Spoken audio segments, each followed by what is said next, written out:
I was looking through our list of videos and I noticed the series on the famous turquoise mines that we started. Oh my gosh, it's been a couple of years ago now. We're up to 160 videos and articles on the blog. But I noticed there was one that was missing. You know, it takes a little bit of time to get famous, and you have to come up with a certain level of criteria, and that's no different for turquoise mines. So most of the mines that we have followed are older mines, some of them going back to the turn of the last century, some of them even as recent as the 70s or so. But I noticed one that was missing that I think really qualifies as famous, and that's Apache Blue. So I would like to read a little bit from Turquoise in America Part 3, The Stories of Turquoise, 1990 to 2020.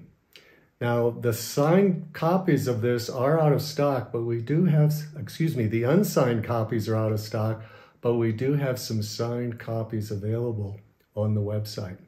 So let's hear from the story of Tony Otteson. We were talking to Grandpa, that would be Lynn Otteson, picking his brain about where to go. And Tony's talking about himself and his brother Trent. And he says, you should go and check this and go check that. Some of them had been mined 20 years ago, and he hadn't known anybody had even been in there. But they were all kind of played out. He kept telling us to go back to Turkey Track, and we did. We put in 6 holes. It took us a few hours to drill them, and we lit it and got the heck out of there and headed down the canyon. The shot went off pretty well, and it lifted a lot out across the canyon. As we walked back up the road to take a look, we were 250 yards from the pit, and my dad picked up, that would be Tom Otteson, picked up the first nugget that was split in half with black spider web running through it, and our jaws hit the floor. I thought, oh my gosh, he was right. So then we have another little bit in here that describes about coming up with the name. How did we get from Turkey Track to Apache Blue? We came up with the name from my meeting Yasu, that's Yasu Kodera, that you can also learn about, hear his story in Turquoise in America Part 3, and understanding the value of stone through Yasu and Yoko, talking about the importance of the name in marketing the turquoise. Through these guys, I learned that the Japanese were enamored with Native Americans, from Navajos to Apaches to all of it. The name can be crazy good for them when it comes to sales. He said, well, this is Grandpa Lynn's old mine that we opened up back when. He said, oh no, Turkey Track, that's a terrible name. They will never sell over here. I said, really? He said, yeah, not Turkey Track. I agreed.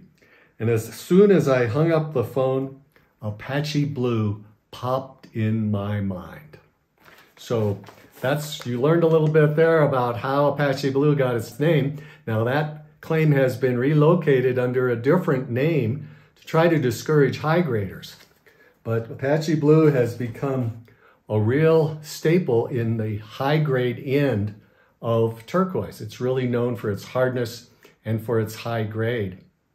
I got involved unwittingly in a little bit of a dispute about Apache Blue because about 10 years ago, a little over 10 years ago, I purchased some stone from a dealer called Starburst.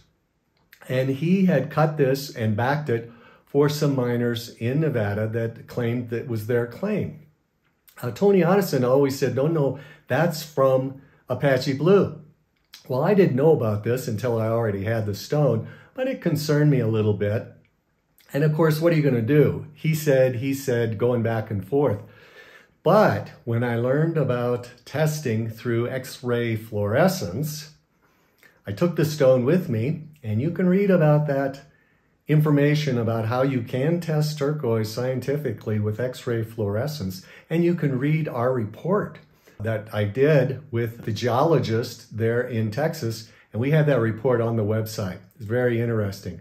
But what we found is that when we did the testing of Starburst and Apache Blue, came out the same. And here you see a photo of a couple of cabs of Apache Blue and one of the Starburst. So I think we see here how important scientific testing is going to be in the future when it comes to mine identification. So with that, let's take a look at some Apache Blue turquoise. So here we see a small tray of Apache Blue. Now I got these stones on the top here from Ernie Montoya, who had purchased from Otteson Brothers.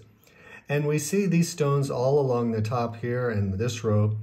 And I would really grade those probably in the high grade category. You know, with any turquoise, finding the true very high grade and gem grade is so difficult, and that's certainly true with Apache Blue. I bought these from Trent Otteson at the Tucson Gem Show, and we really see what would be considered the very high grade. I think this is what's generally considered to be the highest grade among the highest grade, or what I consider the gem grade of Apache Blue. And that's the one that we showed in that photograph, comparing it to the Starburst, which I think from now on needs to be called Starburst / Apache Blue. So again, we have a wonderful example of a more recent famous mine of Nevada, Apache Blue.